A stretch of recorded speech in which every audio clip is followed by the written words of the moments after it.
नमस्कार साथियों, भारतीय परिवार YouTube चैनल पर आपका स्वागत है। साथियों, पहला धन होता है निरोगी काया।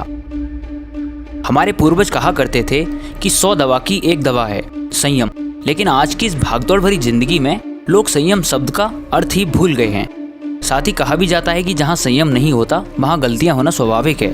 ऐसी ही कुछ गलतियाँ हम अपने शरीर के साथ भी कर रहे हैं। हमें क्या खाना है, कब खाना है, कैसे खाना है, इसकी सही जानकारी ना होने के कारण हम जाने अनजाने में शरीर के अंदर जहर डाल रहे हैं। यूँ तो जहर का स्वाद कड़वा होता है, लेकिन चकाचौंध भरी इस दुनिया में एक जहर का स्वाद मीठा भी है, जो आप निरंतर अपने जीवन में उपयोग करते हैं, जिसे हम सब प्यार से चीनी कहते हैं।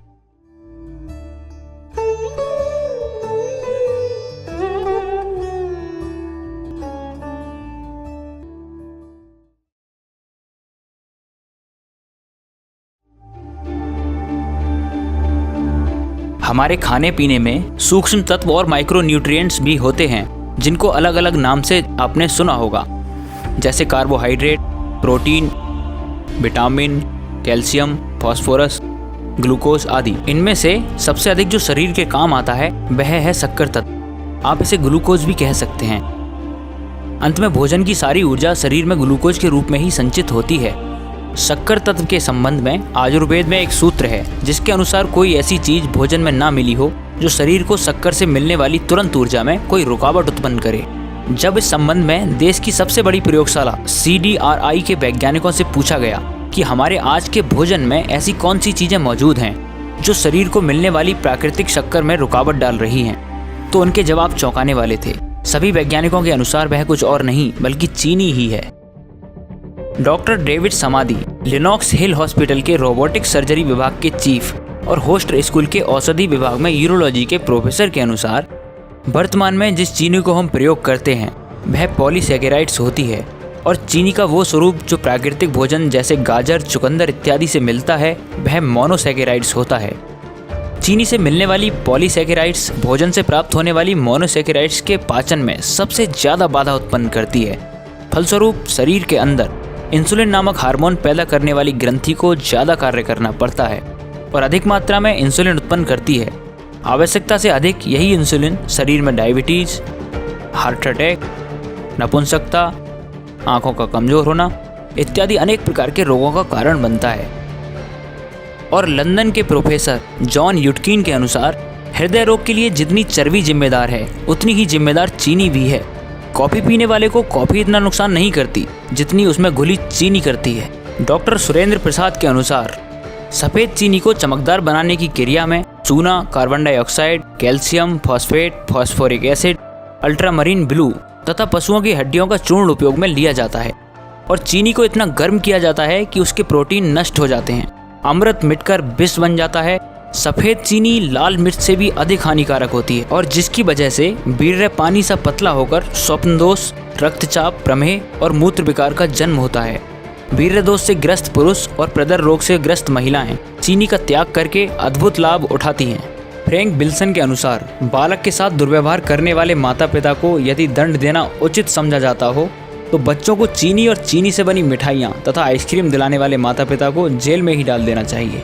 अतः बच्चों को पेपरमेंट की गोली, चॉकलेट आदि शक्कर युक्त पदार्थों से दूर रखने की सलाह दी जाती है। अमेरिका में 98% बच्चों को दांतों का रोग है, जिसके लिए शक्कर तथा इससे बने पदार्थ जिम्मेदार माने जाते हैं। तो आइए जानते हैं भयंकर बीमारियों के लिए चीनी कितनी जिम्मेदार है। चीनी कोलेस्ट्रॉल बढ़ाती है, जिसके कारण हृदयघात या हार्ट अटैक आता है। साथ ही ये मोटापा को भी बढ़ाती है।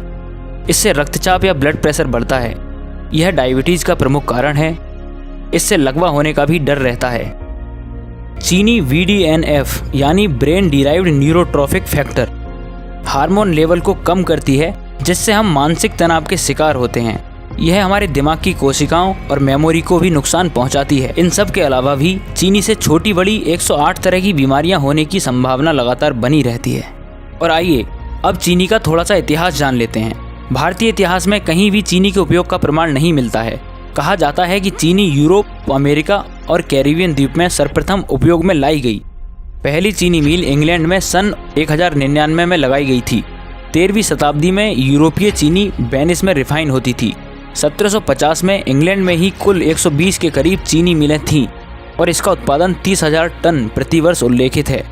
निरंतर किए गए शोध और इतिहास के खंगालने से पता चला है कि भारत में चीनी महज 200 वर्ष पूर्व आई।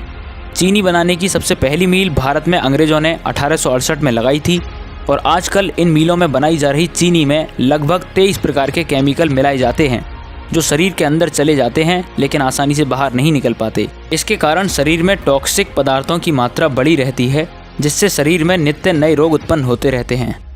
भारतीयों को शारीरिक और आर्थिक रूप से कमज़ोर बनाने के लिए षड्यंत्रों के तहत चीनी नामक जहर की घुसपैठ कराई गई।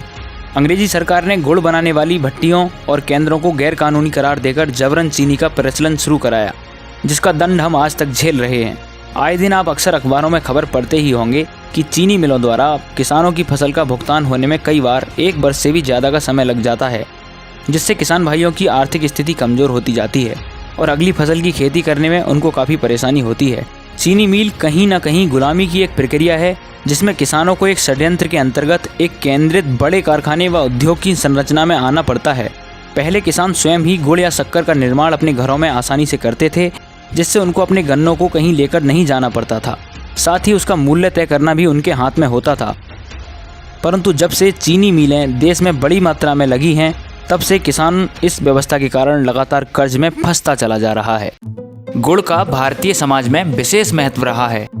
पुराने ज़माने में लोग गुड़ का ही सेवन करते थे क्योंकि गुड़ एक ऐसा विकल्प है जो बिना किसी जहर के सीधे सीधे बनता है।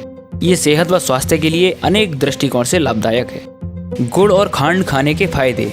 माता और बहनों में अमूमन लौह तत्व की कमी पाई जाती है। ऐसे में कई बार मासिक धर्म में परेशानी हो जाती है। वे यदि गुड़ का नियमित सेवन करें तो उन्हें अवश्य लाभ मिलेगा, क्योंकि शरीर में खून की कमी की वजह से आयरन की मात्रा भी कम हो जाती है। साथ ही गुड़ हीमोग्लोबिन की समस्या को भी दूर करता है। गुड़ में कैल्शियम की मात्रा पाई जाने की वजह से बच्चों की हड्डियों व दांतों को मजबूत करता है। सर्दियों में गुड़ की चाय स्वास्थ्यवर्धक मानी जाती है। भोजन के बाद थोड़ा सा गुड़ लेने से गैस की समस्या नहीं होती। चावल के साथ गुड़ खाने से भोजन सुपाच्य व स्वादिष्ट होता है। 5 ग्राम सौंठ 10 ग्राम गुड़ के साथ लेने से पीलिया रोग में लाभदायक होता है। गुड़ ब्लड प्रेशर को नियंत्रित करता है। बाजरे की खिचड़ी और गुड़ खाने से नेत्र ज्योति बढ़ती है। तो आइए संकल्प लें कि इस चीनी नामक मीठे जहर को रसोई से बाहर करें और जहर मुक्त भोजन अभियान का हिस्सा बनकर स्वस्थ समाज का निर्माण करें और इस वीडियो को देश हित में ज़्यादा से ज़्यादा फैलाएं। स्वस्थ भारत, सुखी भारत।